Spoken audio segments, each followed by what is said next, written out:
Estamos entonces en las enseñanzas del libro de Primera de Timoteo, o de la carta. Digo libro porque la Biblia es como una biblioteca que está compuesta por varios libros, ¿ok? Pero en el momento en que fue escrito este libro de Timoteo, realmente fue una carta que el apóstol Pablo escribió a Timoteo. Así que algunos dicen el libro de Timoteo porque está consignada en la Biblia como uno de los tantos libros que tiene la Biblia. Pero en el momento fue una carta que le escribió el apóstol Pablo a Timoteo. Ahí vamos aprendiendo cositas, ¿ok? Así que si usted escucha primera carta a los Timoteos, está bien dicho. Si usted escucha el libro de primero de Timoteo, está bien dicho también, ¿ok? Estamos entonces en los estudios de este libro de Timoteo, ¿verdad? Timoteo, recordemos que es este joven pastor en una iglesia, ¿en dónde? En Éfeso, ¿ok?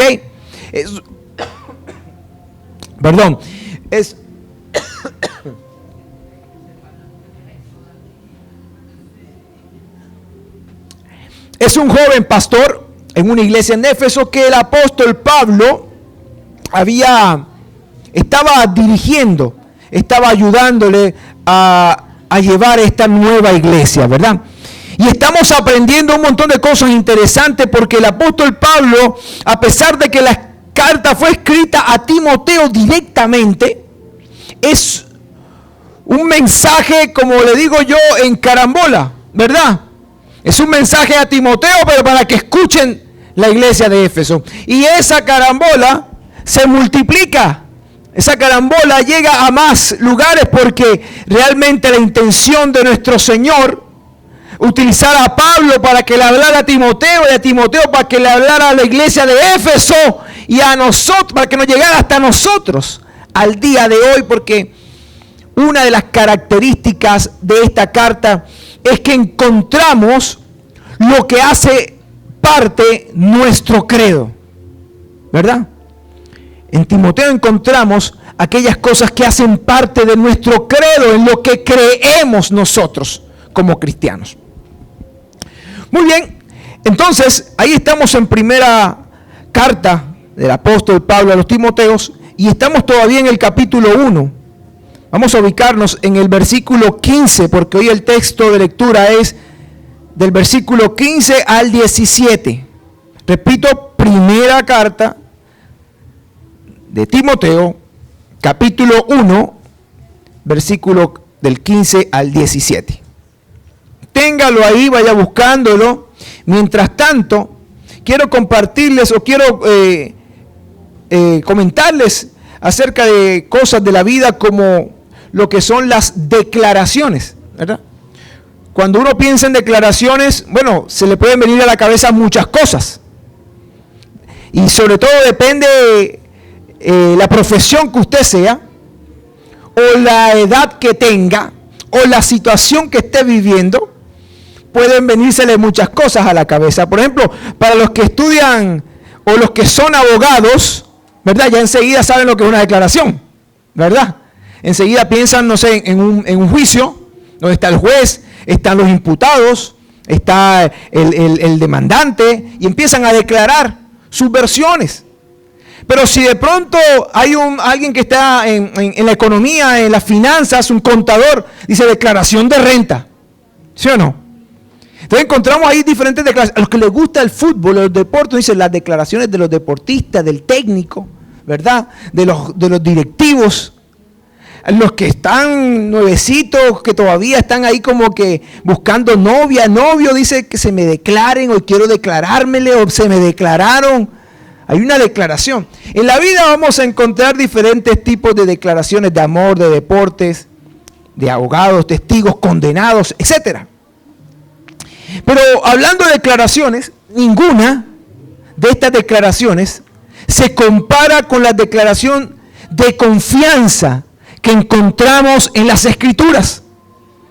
En las Escrituras encontramos declaraciones de confianza que tú y yo debemos tener presente. De hecho, declaraciones que tú y yo deberíamos aprendernos.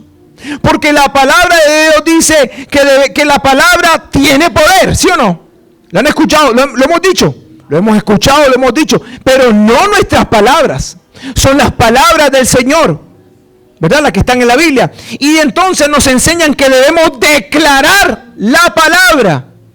Otra vez, debemos declarar su palabra, no la nuestra. No lo que las emociones nos dictan, no la que la circunstancia nos dicta. Debemos declarar, sí, su palabra, la que está consignada en las Escrituras. Así que, en esta línea de la introducción, el título de la enseñanza es Declaraciones de Confianza. Declaraciones de confianza. Y hoy vamos a aprender algunas declaraciones de confianza que hacen parte de nuestro credo. Ojo con este detalle.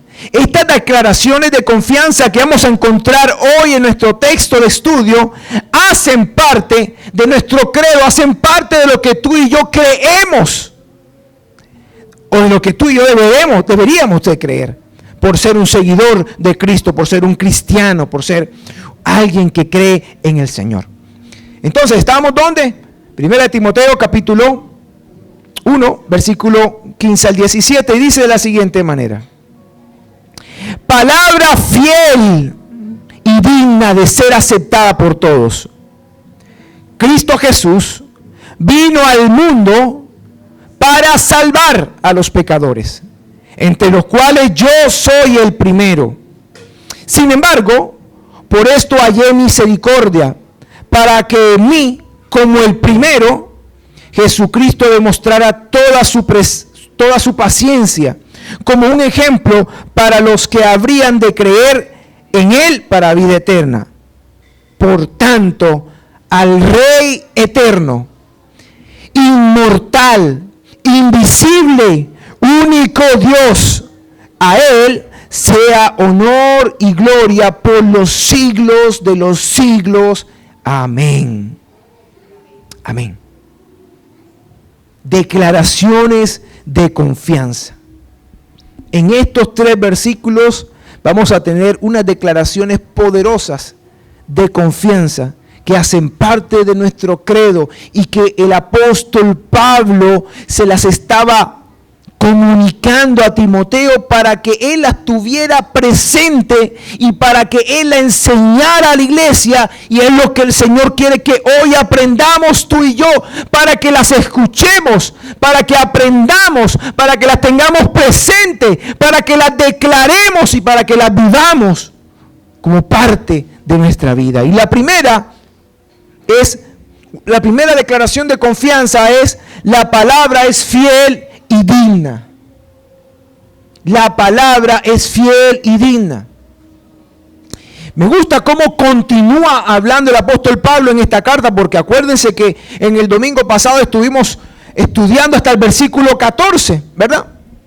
Entonces, en el versículo 15 que continúa la enseñanza, el apóstol Pablo dice: palabra fiel y digna de ser aceptada por todos.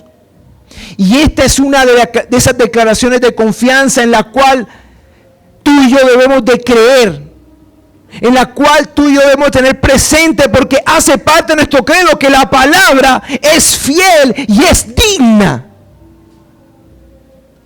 Aquí no puede haber lugar a duda, no porque lo diga yo, no porque lo diga un escritor, es porque es la palabra del Señor. Y si es su palabra, es fiel y digna de ser ¿qué? De ser aceptada por todos nosotros. Dice la palabra del Señor, eso creo que lo vamos a leer más adelante en otros estudios, que la palabra es inspirada por Dios, ¿verdad? Que es su palabra que el Señor utilizó a algunos hombres, pero que el Señor inspiró a estos hombres de Dios para comunicarnos su mensaje. Palabra fiel y digna.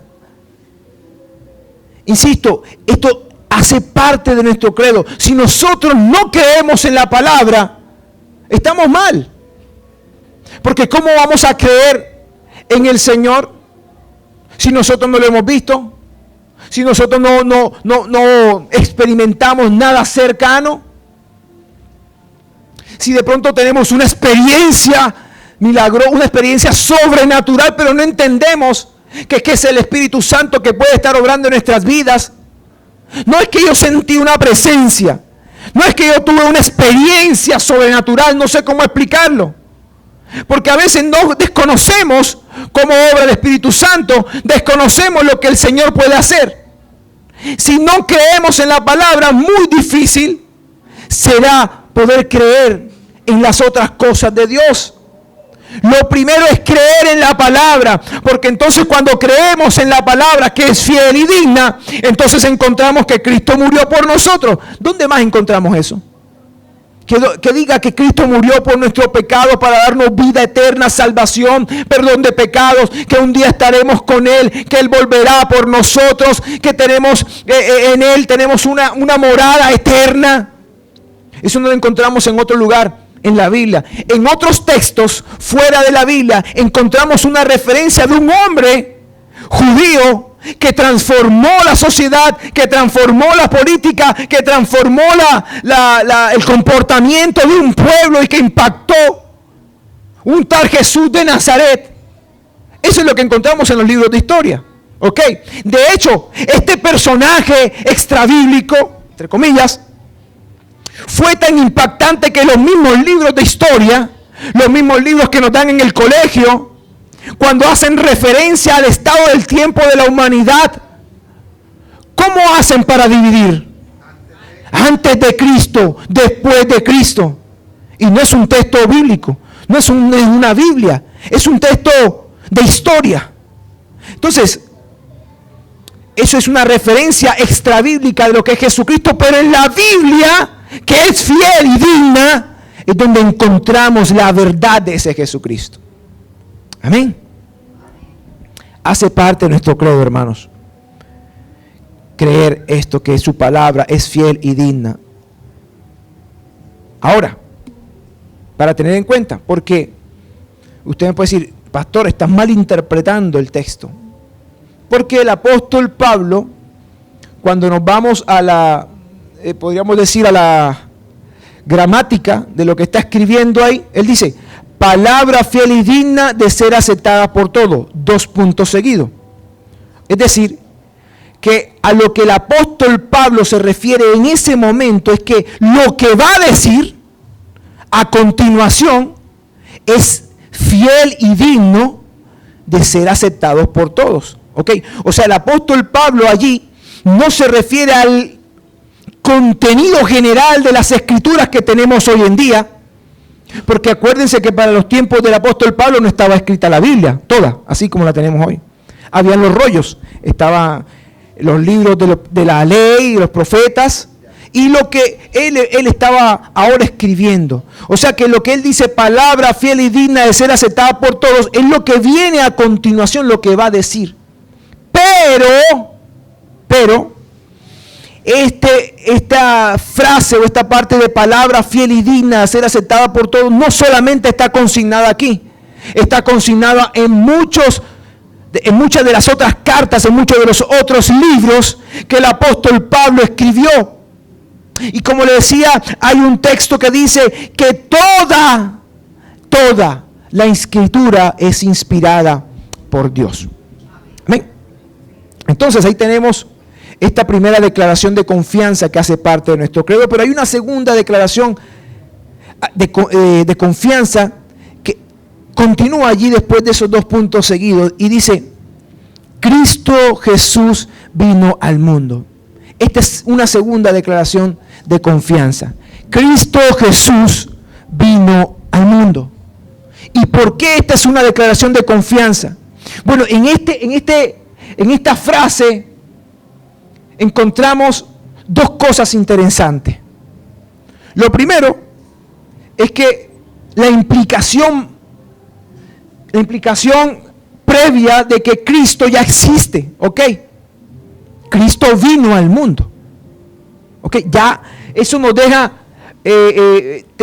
para deducir que Cristo ya existía. No es que Él nació aquí en la tierra y que a partir de ahí fue que existió Cristo. Jesucristo no. Cristo vino al mundo, llegó a la tierra, ¿verdad?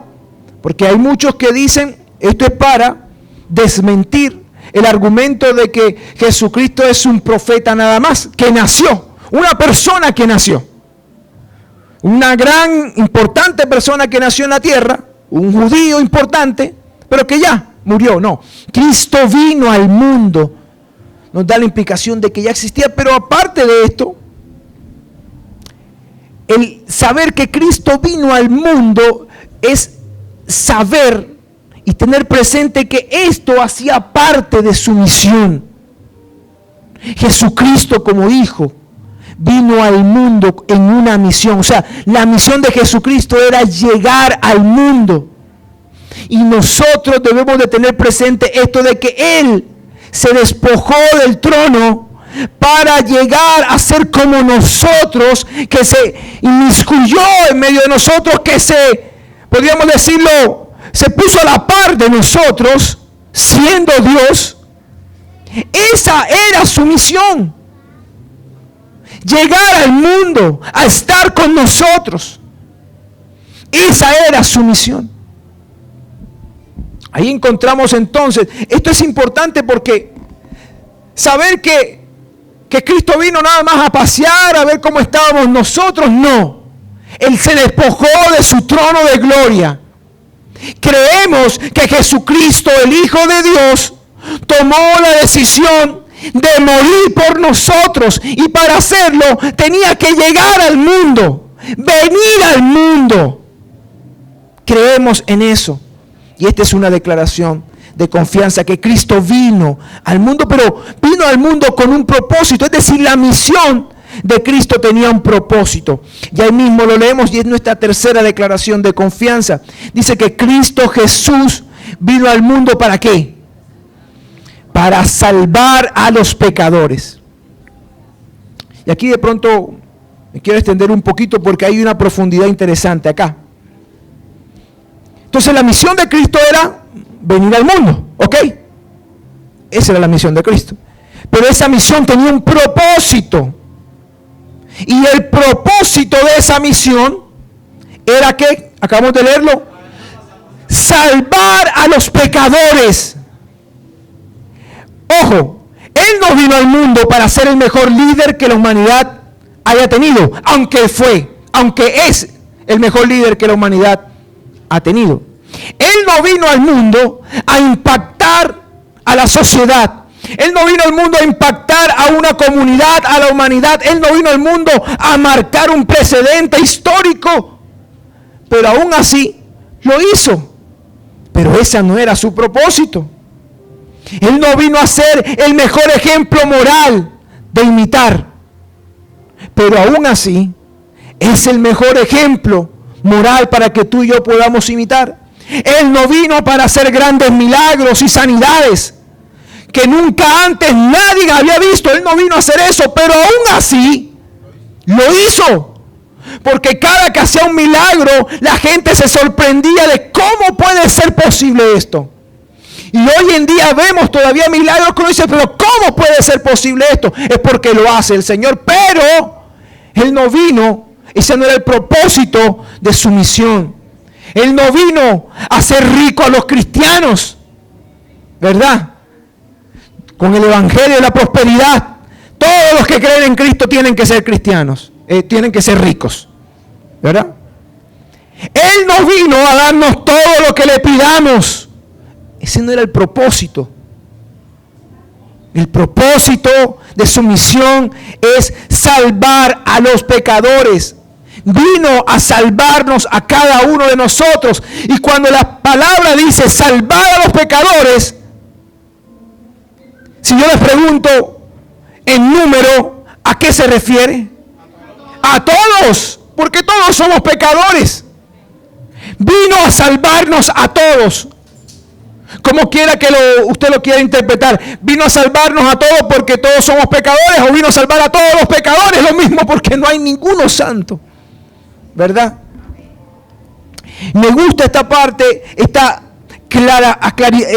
aclaración que hace, o esta declaración que hace el apóstol Pablo de esta verdad, de esta declaración de confianza que dice: Cristo Jesús vino al mundo a salvar a los pecadores. ¿Ok? Y esto tiene que quedarnos en nosotros presente. Esto hace parte de nuestro credo, de lo que creemos. Cristo Jesús vino a salvarme a mí, que soy un pecador. ¿Verdad? Cristo vino a salvar a aquellos que están allá afuera, consumidos en sus pecados, en sus vicios, en sus malas andanzas. A esos pecadores también, como nosotros, también vino el Señor a salvar a todos los pecadores. Una declaración de confianza es esto, que la misión de Cristo tenía un propósito con todos nosotros, y era salvarnos. Pero hay una cuarta declaración de confianza aquí del apóstol Pablo. Sigamos leyendo, por favor, porque dice entonces: Cristo Jesús vino al mundo para salvar a los pecadores, entre los cuales, ¿qué? Yo soy el primero. Yo soy el primero. Y una cuarta declaración de confianza aquí es que soy un pecador perdonado. Amén. ¿Cuántos creen en esto? ¿Cuántos son esta persona? Amén. Soy un pecador perdonado. Pero ¿sabe? Hay algo que me llama la atención. Yo no sé si usted lo ha visto ahora que estamos aquí leyendo. Porque el apóstol Pablo le está escribiendo a Timoteo. Acuérdense que en este momento de la carta, ya Pablo ha tenido un encuentro con Dios. Ya Pablo ha sido bautizado. Ya Pablo ha estado caminando con el Señor. Ya Pablo ha viajado, ha abierto un montón de iglesias. Ya Pablo es un instrumento del Señor. Ya el Señor usa a Pablo con una tremendas obras y tremendos milagros. Pero ¿qué le llama la atención de ese versículo que dice: Cristo Jesús vino al mundo para salvar a los pecadores, entre los cuales, ¿qué? ¿Cómo así? ¿Verdad? ¿Cómo así que? Debería decir, es que la Biblia se equivocó. Debería decir, entre los cuales yo era el primero de los pecadores. ¿Sí o no? Porque se supone que él ya le pidió perdón a Dios, se supone que él ya se bautizó, ya está caminando, Dios lo está usando. ¿Cómo es que el apóstol Pablo dice aquí, en los cuales yo soy, hablando en tiempo presente, el primero? Pues precisamente con una intención. No es que la Biblia se haya equivocado, no es que el escritor allí se equivocó. Esta es una tremenda declaración que debe, por supuesto, llamar nuestra atención. Ahora, algunos pensarían que es una exageración de humildad del apóstol Pablo. Como cuando uno dice, no te preocupes, no hay problema, yo soy así, no te preocupes, ¿verdad? A veces que las personas se quieren exaltar que son más humildes que otros, pero es una exageración, ¿verdad? O una humildad falsa. No es que sea una exageración humilde o una humildad falsa la que el apóstol Pablo está aquí queriendo describir. Está pensando en sí mismo como nosotros debemos pensar de nosotros mismos. Lo que el apóstol Pablo está dejando aquí presente es que tú y yo debemos de pensar en nosotros mismos como él estaba pensando de sí mismo. Que somos hechos íntegros en Cristo, somos hechos santificados por Cristo, pero a pesar de ello, está la carne activa en nosotros. Está la humanidad activa. Todavía luchamos con ella.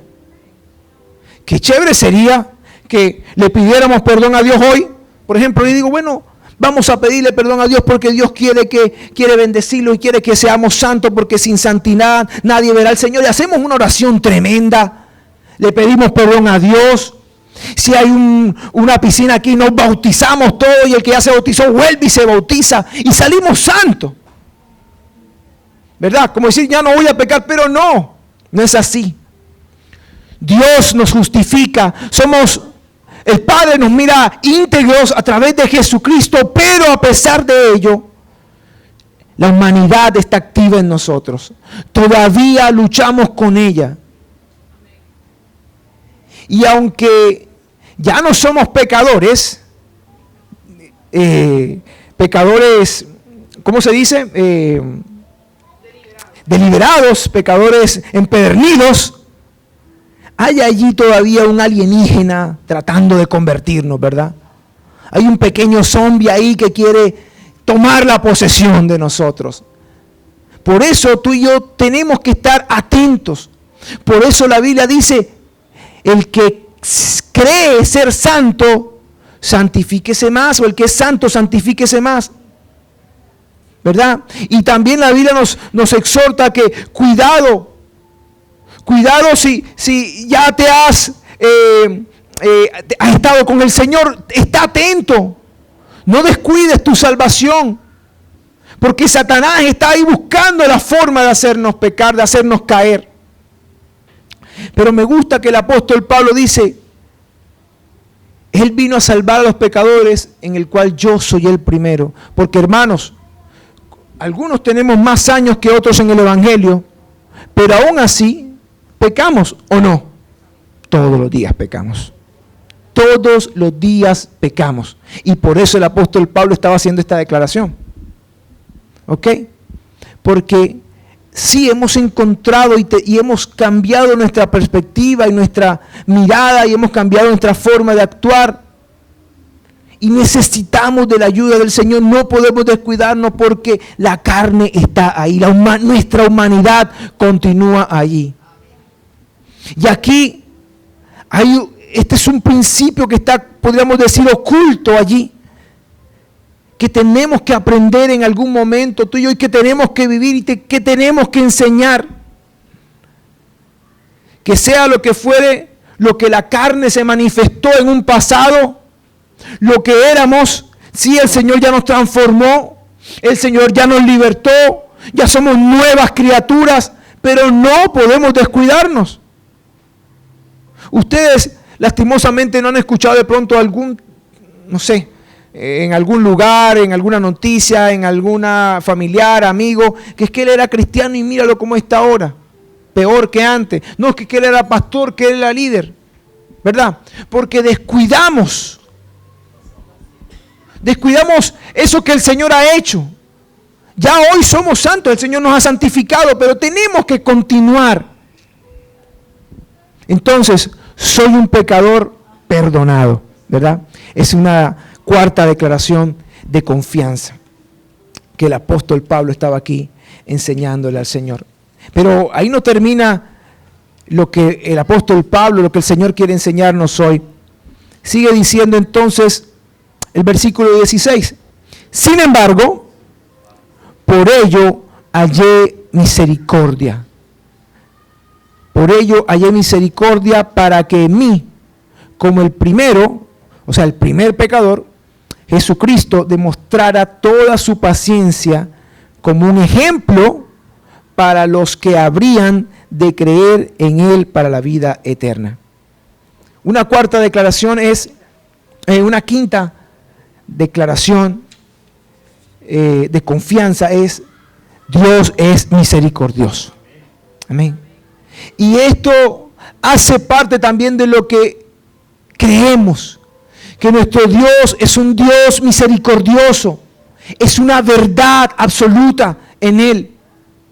Y esto es lo que estaba diciendo Pablo, mira, el Señor es tan misericordioso que siendo yo uno de los pecadores más pecadores, ¿sabe por qué? Acuérdense que el domingo pasado les voy a leer cómo para que recordemos, les voy a leer cómo se describía Él. En el versículo, ahí mismo en el capítulo 1, en el versículo 13, cómo se describe Pablo de cómo era su vida antes de Cristo. Dice, aún habiendo sido yo antes blasfemo, perseguidor y agresor, él mismo se autodescribía de esta forma, un blasfemo, un perseguidor y un agresor. Así que por eso él dice, mira, la misericordia de Dios es tan maravillosa que Dios es un Dios misericordioso que aunque yo era y me comportaba de esta forma, aunque eso estaba ahí en mi vida, aunque ese era yo, Él extendió su misericordia, me perdonó, me rescató, me llamó. ¿Y sabe por qué lo hizo? Le dice Pablo a Timoteo, para testimonio de las demás personas. ¿Verdad? Dios fue misericordioso con Pablo.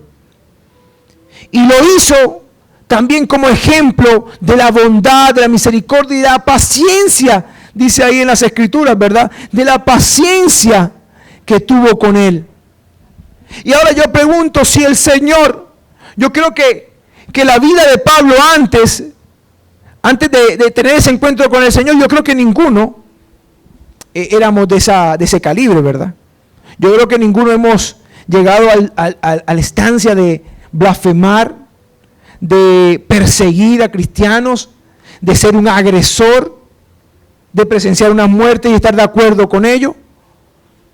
No estamos en ese nivel de lo que se encontraba Pablo, pero somos pecadores, pero necesitamos del Señor, pero necesitamos que Él nos muestre su misericordia porque pecamos en otras áreas. Entonces eso es lo que el Señor quiere hoy, que sepamos, que recordemos que Él es un Dios misericordioso, que nos perdona, que Él es un Dios misericordioso que nos da oportunidades, que así lo hizo con Pablo, que tuvo paciencia con Pablo, también lo tiene con nosotros. Si lo hizo con el primero de los pecadores, como menciona Pablo, ¿cuánto más lo puede hacer con nosotros? Por supuesto que lo puede hacer con nosotros. Y el apóstol Pablo estaba mandando este mensaje a la iglesia, porque es necesario que la iglesia, que nosotros sepamos esto, que tenemos un Dios misericordioso y que esto hace parte de nuestra base. Y ojo, esto no solamente es para aprender qué es lo que Dios va a hacer con mi vida, sino para que aprendamos que ese mismo Dios misericordioso que ha tenido misericordia conmigo a pesar de ser un pecador, ese mismo Dios misericordioso puede hacer una obra con otra persona a quien yo estoy viendo que está consumida en la droga, en el alcohol, en lo que sea que esté consumido.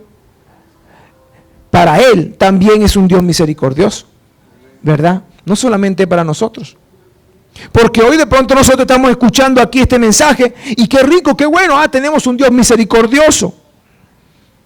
Pero el Señor quiere que nosotros sepamos que hay personas allá afuera que necesitan escuchar que ellos también tienen un Dios misericordioso y que con ellos Dios también puede hacer algo en sus vidas a pesar de que estén en la condición en que se encuentren.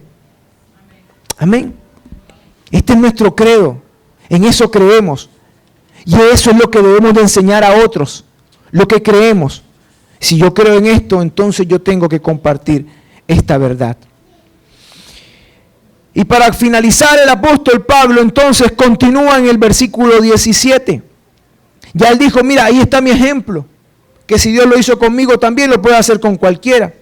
Pero el 17 es una forma sorprendente del apóstol Pablo cerrar esta parte de la carta acá, o este pedazo de la idea con que viene. Porque yo me imagino que el apóstol Pablo, en esos 3 versículos, que en esos 2 versículos que acabamos de estudiar y leer, el apóstol Pablo está haciendo como un recuento, ¿verdad? De lo que él era, de lo que el proceso que pasó, de lo que es Dios, de la misericordia que Dios tuvo con él, y seguramente ahí se está acordando de toda la paciencia que el Señor tuvo con él.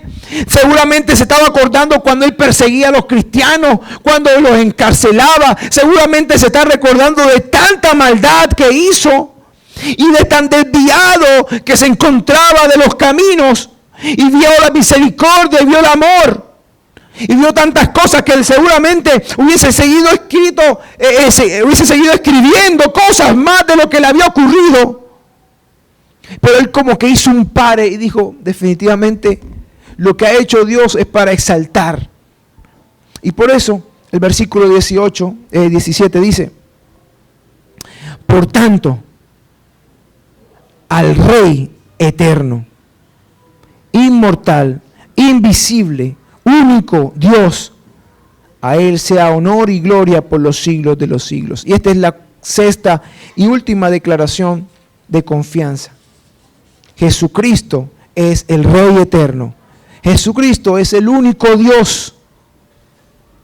Esta es la última declaración que encontramos aquí, que hace parte de nuestro credo, lo que creemos, que Jesucristo es el Rey eterno, es el único Dios. Y qué tremenda declaración.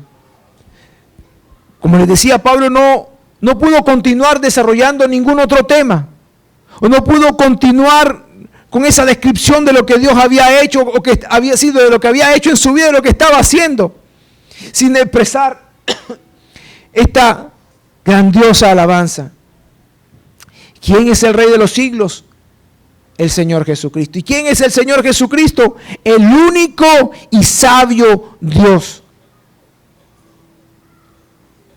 Nadie podrá decirnos que el apóstol Pablo no enseñó que el Señor Jesucristo era Dios. Aquí lo estaba dejando claro. Porque aquí dice al Rey eterno, inmortal, invisible, al único Dios. Y estaba hablando de Jesucristo, del encuentro que él tuvo con el Señor. Al Rey de los siglos. Me gusta la declaración porque lo hace con contundencia, sin lugar a dudas. Dice, al Rey eterno, ¿verdad? Inmortal, invisible, único Dios. A Él sea el honor y la gloria por los siglos de los siglos. Mira, hermano, la primera declaración de confianza, ¿cuál fue? ¿Quién se acuerda? Se le olvidó. La primera declaración de confianza, la palabra es fiel y digna, ¿verdad? Entonces, si nosotros no creemos en esa palabra fiel y digna, ¿cómo vamos a creer en esta declaración de que Él es el Rey eterno, inmortal, invisible, único Dios? No puede existir. No podemos creer eso si no creemos en la palabra que es fiel y digna. Amén. Cuando entonces nosotros creemos en esa primera declaración de su palabra, vamos a empezar a ver todas las cosas que hay consignadas en las Escrituras y en las cuales tú y yo debemos creer. Y esta es una de las máximas declaraciones de lo que se trata de nuestra creencia, nuestro credo, que Él es el Rey eterno, inmortal, único Dios. Saber esto, sentir esto, experimentar esto, nos va a llevar a, ¿sabes qué? Pensar de la siguiente manera. Él es el Rey eterno, Él es el Rey inmortal, es nuestro Dios único. Ese Dios es también nuestro amigo, es también nuestro ayudador, es también nuestro consolador. Podemos contar con ese Dios. Amén. Vamos a colocarnos de pie en esta mañana. Y quiero que hoy nos vayamos. Hoy aquí vimos 6 declaraciones de confianza de acuerdo a lo que el apóstol Pablo le escribió a Timoteo. 6 declaraciones de confianza que hacen parte de nuestro credo. Pero es solo una parte en lo que creemos, porque hay otras cosas que hacen parte de nuestro credo. Como creemos que Él murió, ¿verdad? Creemos que Él murió por nosotros, por nuestros pecados. Creemos que Él resucitó. Creemos que está a la diestra de Dios Padre. Creemos que Él volverá. Creemos que está preparando morada eterna para nosotros. Creemos que seremos arrebatados con Él a los cielos. Hay un montón de cosas que hacen parte de nuestro credo. Pero hoy el Señor quiere que empecemos a aprender y a declarar estas verdades. Así que quiero que le pidamos a Dios en oración, quiero invitarle a que oremos a Dios y digamos: Señor, aquí está mi corazón, aquí está mi vida. Yo quiero seguir creciendo en ti. Quiero seguir aprendiendo de ti.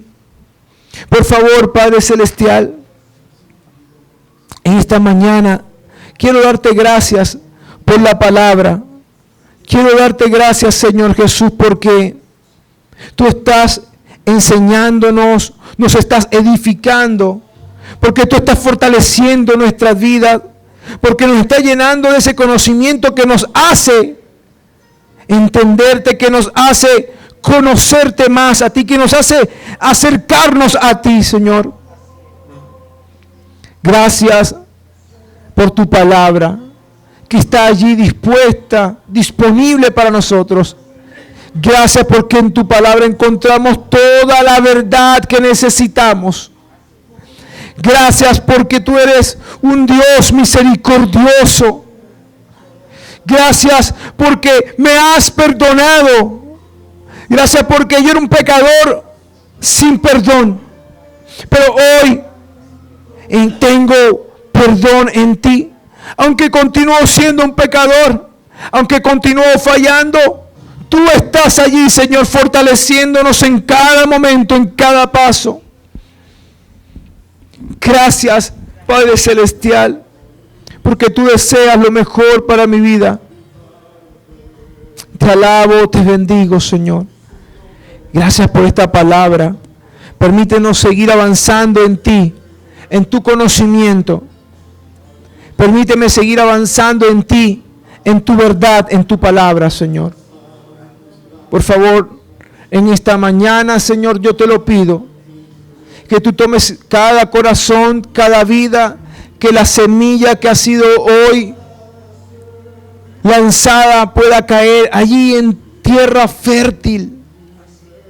Por favor, que esta semilla dé frutos. Por favor, Señor, que esta semilla pueda crecer fuerte, con raíces, que pueda dar sombra, que pueda dar frutos, que pueda ser de bendición no solamente para los que las hemos escuchado hoy, sino que podamos ser de bendición para otros, Señor. Y no permitas que la semilla sea robada por Satanás. Por favor, te pedimos que no permitas que la semilla Satanás venga a llevársela, sino que por el contrario quede allí sembrada en nosotros, Padre. En tu nombre, Dios, te doy gracias. Te doy la gloria y te doy la honra, Señor. Gracias, muchas gracias, Señor, por este tiempo. Te alabamos y te bendecimos. Amén y amén.